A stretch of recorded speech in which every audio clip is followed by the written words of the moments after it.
She thought cutting costs would make her a hero, but instead, she destroyed an entire medical center. When my arrogant boss fired me, she had no idea she was also firing the one person keeping the lab and the clinic alive. Within hours, her empire collapsed and my career skyrocketed in the most unexpected way.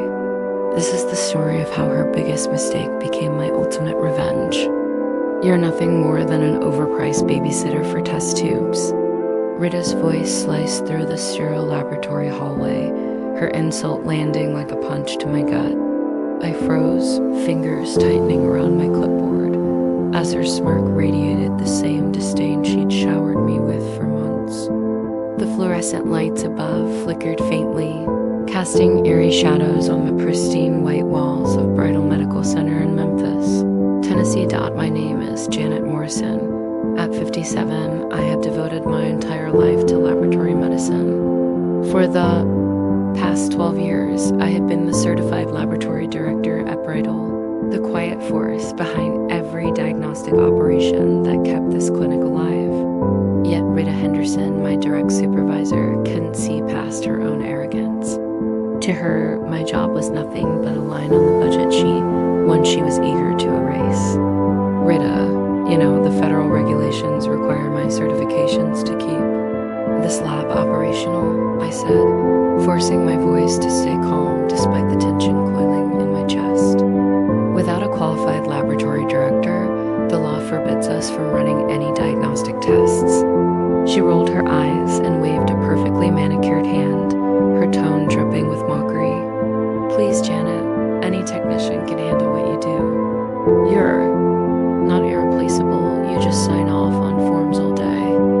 Her words stung, not because they were true, but because she truly believed them. 6 months ago, she'd waltzed in from corporate headquarters with an MBA and no understanding of medical lab regulations. She saw cost savings where she should have seen compliance. To her, my $120,000 salary was just a target for elimination. The clinical laboratory improvement amendments require specific board certifications and ongoing education. I explained again, my patience thinning. Without me, the lab shuts down. There is no workaround. But Rita's laugh, sharp and dismissive, told me she didn't care. You're being dramatic. Dr. Patricia Coleman will be back from her conference soon, and she'll appreciate the cost savings. Face it, Janet, your time here is running out. Her words were meant to rattle me, and they did. But more than that, they warned me she was planning something far worse. As I walked past the humming centrifuges and analyzers that process thousands of samples each week, dread gnawed at me. Rita had been undermining me for months. This was no empty threat. Bridal wasn't just my job. It was my legacy. When I first came here, the lab was failing botched inspections, compliance nightmares, and revolving directors. Patricia Coleman, the clinic's owner, had recruited me personally to save it. Together, we had turned it around: perfect inspections, expanded testing, and revenue up 40% within 6 months. The irony, the very success I built was what Rita was trying to dismantle. Her corporate approach to healthcare treated lives like numbers. She failed to understand that my certifications weren't just paper, they were federal law. Without them, Bridal would collapse overnight. I had warned her, shown her documents, even printed the regulations. She ignored it all. Tuesday morning, 3 days before Patricia was due back, I walked into my office to find Rita waiting. A manila folder spread across my desk like a death sentence, and her smile was venomous. Good morning, Janet. I hope you enjoyed your weekend. It's your last one here. My blood ran cold. What are you talking about? She gestured to the folder, savoring the moment. Your performance doesn't justify your salary. The board approved my plan to restructure the lab. Your position is gone effective today. My hands trembled as I read the termination papers. Rita, you can't do this. Federal law. I've spoken to HR, she interrupted, her voice smug. Security will escort you out once you pack your things. The realization hit hard. She had done it. She was firing me without grasping the chaos she was about to unleash. You don't understand, I said, voice rising with urgency. The moment my employment ends, our federal certification is revoked. The system flags it automatically. No lab director, no license, no testing. For the first time, her smirk faltered. But pride kept her from backing down. That's just scare tactics. Any tech can fill in until we hire someone cheaper. This isn't paperwork, Rita. I pulled up the federal database on my computer, showing her our license tied to my credentials. The instant I'm terminated, the system locks your lab. Number, blood tests, no diagnostics, nothing. She leaned in, eyes narrowing, but still dismissed it. We'll explain to them. It'll be fine. No, I said, my voice steady now, fueled by the certainty she lacked. Federal law doesn't bend for your budget cuts. Security arrived. As they walked me out, I turned one last time to the lab I had poured my life into the machines. The staff, the patients whose lives depended on our work. All of it about to crumble because of her arrogance. The second I stepped out, my phone buzzed with alerts. The regulatory system had already flagged Bridal as non-compliant. Digital dominoes were falling, and there was no stopping them. Sat in my car, watching Rita strut around inside, blissfully unaware of the storm she had unleashed. Within hours, she would learn that confidence doesn't override federal law. Then my phone rang. Dr. Harrison Blake, CEO of Wellspring Medical Group, Bridal's top competitor. Janet, I just got a notification Bridal lost its certifications. Are you okay? I explained everything. His voice hardened. This is catastrophic for them. Without you, their lab is dead. She thinks a technician can handle it, I said bitterly. She's about to learn the hard way, he replied. Then his tone shifted. Janet, I've always admired your work. Come to Wellspring. Director of Laboratory Operations, Equity, a salary. Increase. Join us today. I hesitated only a moment. Harrison, I just lost my job. This is exactly the time. Bridal patients will need somewhere to go, and under your leadership, we'll be ready. As we spoke, I saw Rita outside, panic rising on her face as she barked into her phone. No doubt scrambling to stop the disaster she created. By the time I sat down in Wellspring's executive conference room, the offers signed and future secured. Calls were already flooding in. Bridal had suspended all testing indefinitely. Memphis's medical community was buzzing. The poetic justice was undeniable. Rita had tried to cut costs by eliminating me, only to hand everything to the competition. By the end of the day, she would realize the price of underestimating the backbone of her operation. As I drove away, a smile tugged at my lips. Sometimes revenge doesn't need to be planned. Sometimes it's written into the laws you spent your life upholding. How many calls? Harrison asked, leaning forward with a mix of urgency and anticipation. 17 in the last hour, his assistant replied. And Dr. Morrison, several messages specifically request you by name. Word is spreading fast that you're no longer with Bridal. The validation stung with bittersweet irony. These were physicians who had trusted my work for years, who counted on the precision of our results to guide critical treatment decisions. Now, because Rita dismissed my warnings as self-preservation, they were desperately searching for alternative labs. My phone buzzed repeatedly.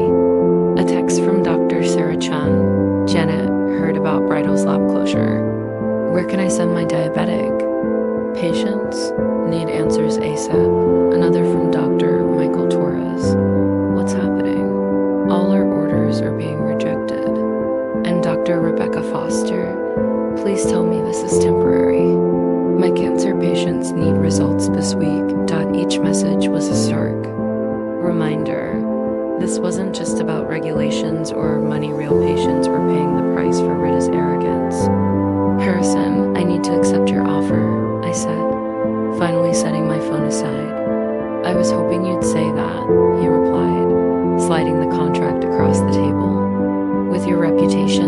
We'll have those physicians transferring orders to Wellspring by tomorrow. I signed the coming Wellspring's new director of laboratory operations with a 30% raise in equity. Just as I set the pen down, my phone rang. Patricia Coleman's name flashed on the screen. She was calling from San Diego. Janet, tell me what I'm hearing isn't true. Patricia's voice cracked under strain. Our attorney just called. We've also lost our laboratory certification. What happened? Rita terminated me this morning, I said calmly.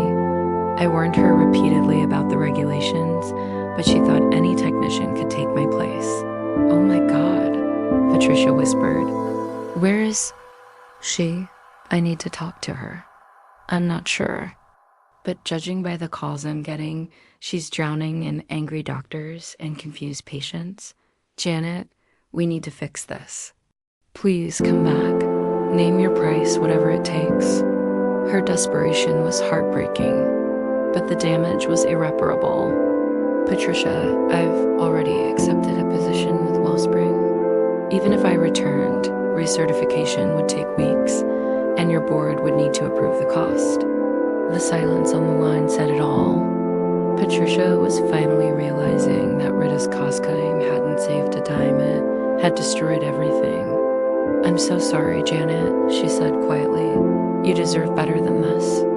As I hung up, Harrison was already on the phone, expanding staff and extending hours to handle the wave of patients heading our way. The next morning, I arrived at Wellspring at 6 a.m. The parking lot was packed, buzzing with activity. News of Bridal's lab shutdown had spread across Memphis overnight. Harrison greeted me at the entrance, his face flushed with excitement. Janet, we've already received over 200 transferred lab orders since yesterday. Phones haven't stopped ringing. Walking through Wellspring's lab, I felt the contrast. Here there was energy, efficiency, and respect. No chaos, just preparation, Dr. Morrison called Lisa Chen, a senior technician.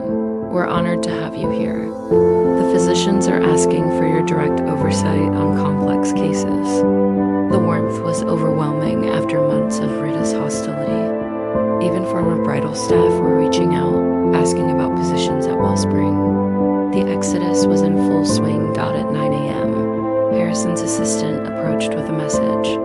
Dr. Morrison, Rita Henderson is on the line. She says it's urgent regulatory compliance. I exchanged a glance with Harrison. He nodded. Take it. I want to hear this. Janet, thank God you answered. Rita's voice cracked with panic. Gone was the smug tone replaced by desperation.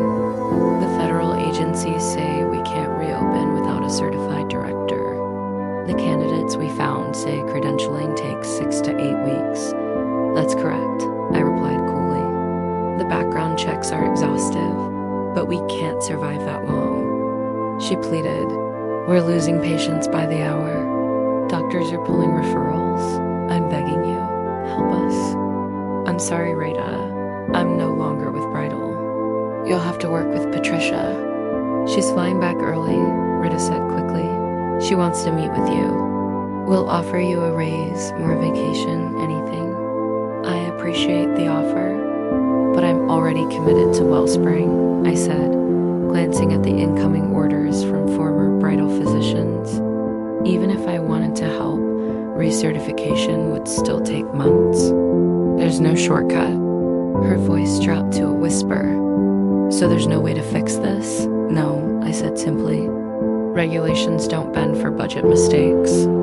After hanging up, a mix of satisfaction and sadness washed over me.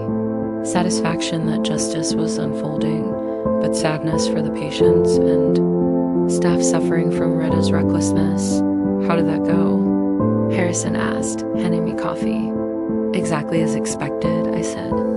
She's finally realizing federal law doesn't care about her bottom line. Well, her loss is our gain. Harrison grinned. We're already ahead of annual growth projections, and it's only been 24 hours. 3 days later, Patricia returned.